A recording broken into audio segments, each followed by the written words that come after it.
Hey, Xabi.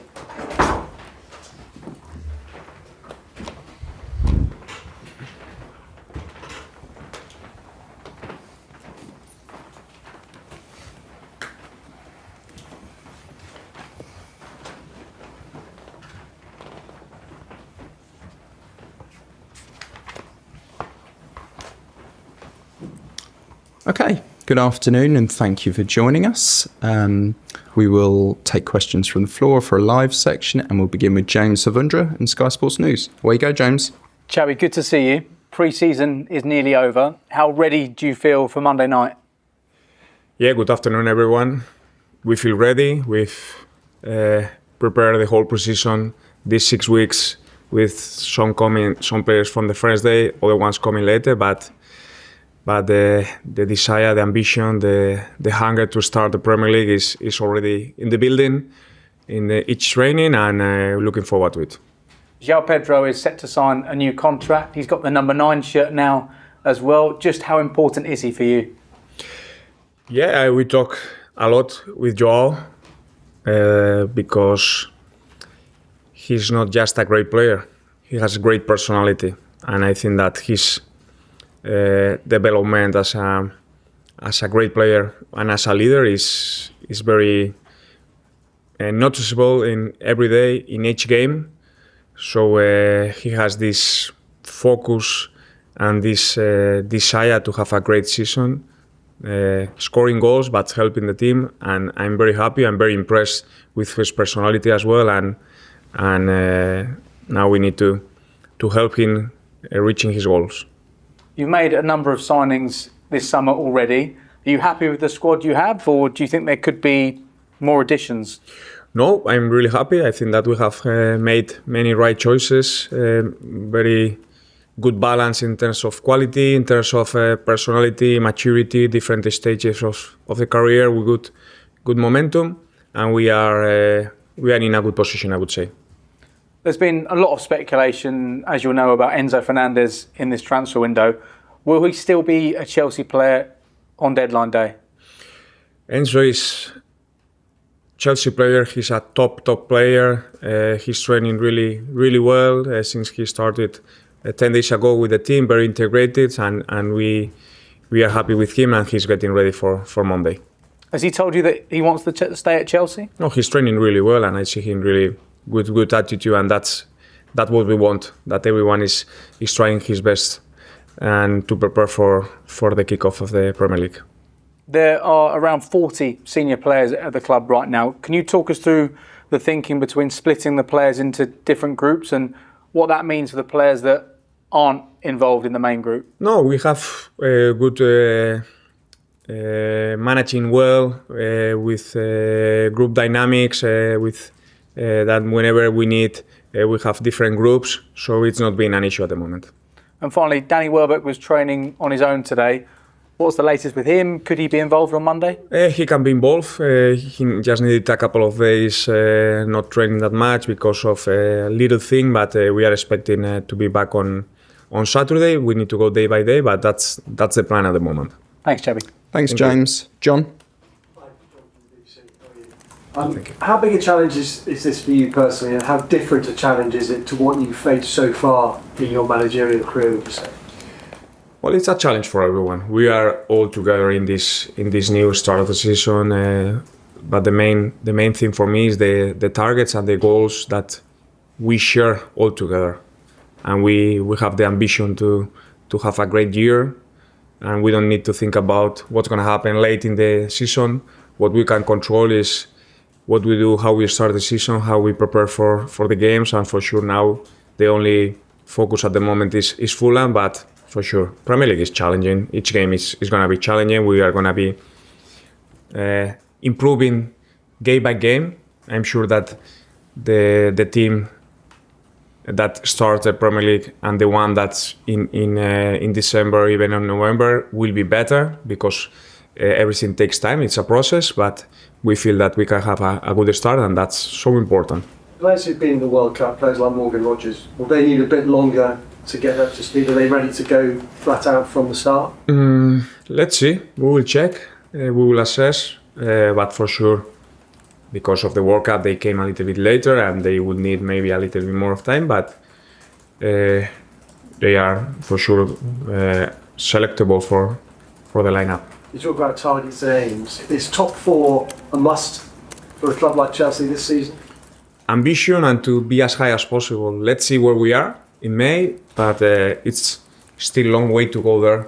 So for that, you need to earn points and to win from early days, and that's our goal. And time will tell, but for sure, the hunger to have success, the ambition to do well, to create good energy, good spirit within the team. That's the first goal, because that helps you be more competitive and win more games. Incredibly, your first game was against Álvaro Arbeloa, I think a good friend of yours, is that right? Yeah. I mean, do you speak with him regularly? What's the relationship like? What's it going to be like on Monday? Well, it's of course you can have a relation, but once on the pitch, no friends, no past. It's just the 90 minutes that we are playing, fighting for each club, and after it's another thing. But final one.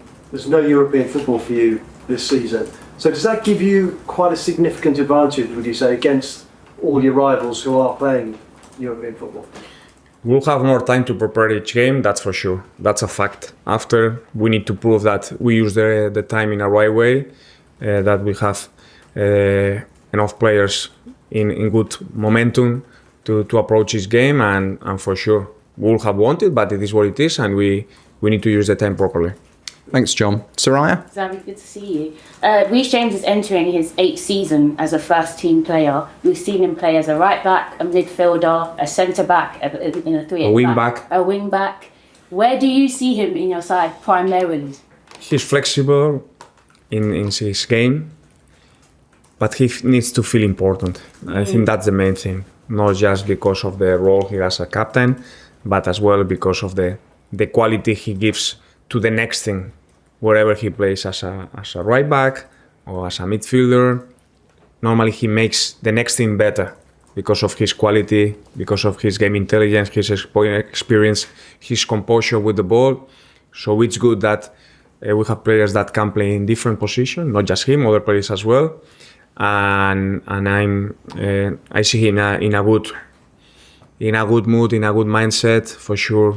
The club means so much to him, and we want to have a good start, fresh start with good momentum, and that's why the start is so important on Monday. Lots of the boys have highlighted your skill in the training sessions. They say you can make the starting lineup for Chelsea today. They enjoy actually playing with the manager in training, and it helps them get better. How important is that for you to actually play football? First, no chance for the lineup.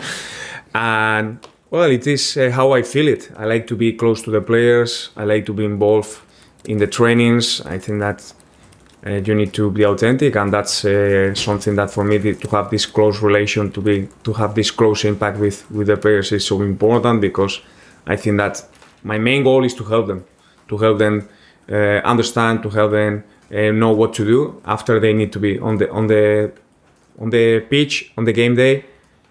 They have control.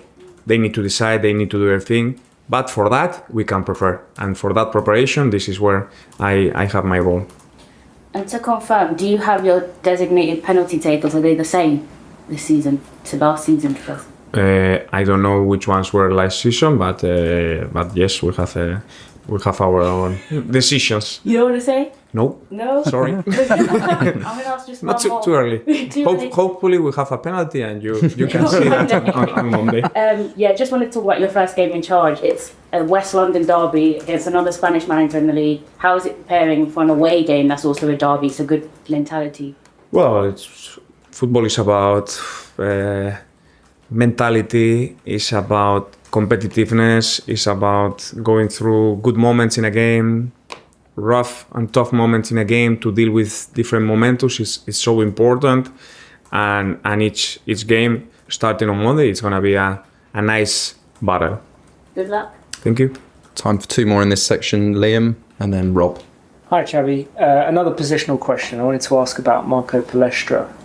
Seems like a really unusual player in a good way in terms of how comfortable he is with both feet. You've used him on both sides, more recently on the left in pre-season. Is that where you see him kind of starting the season? I would say it's probably unusual in England because in Italy, for example, it's quite common. And he has had this basic education in the Italian football to play both profiles. It doesn't matter if you are right-footed or left-footed, that you are versatile. So he gives us this option, this energy. He's had a great impact as well in the changing room. He's integrated really well. He's a great guy, and this freshness that he has brought, apart from his football qualities, it's a very great addition to the club. But yes, he's something different. Maybe not that common here, but in Italy it's quite common. Thank you. Finish with Rob. Hi, Xabi. How's Levi Colwill been in pre-season, having had such a long time off most of the season? Is there any way in that having had that time away is helpful going into? Yeah, I would say so. I would say that having a proper precision has helped him in taking the right steps in the right moment, not trying to rush it too quick because of what he had last year. It was even last year he finished playing in a good way, and now after the precision we are expecting that, and that he feels well, and that he's with confidence and with the fitness to have him in the best level. Because if he's feeling okay, he's for me one of the best centre backs in the world because of his composure, because of his presence, so complete, so dominant, and Levi is going to be a key player for us. Thanks, Rob. Thanks, everyone. Cameras off, please.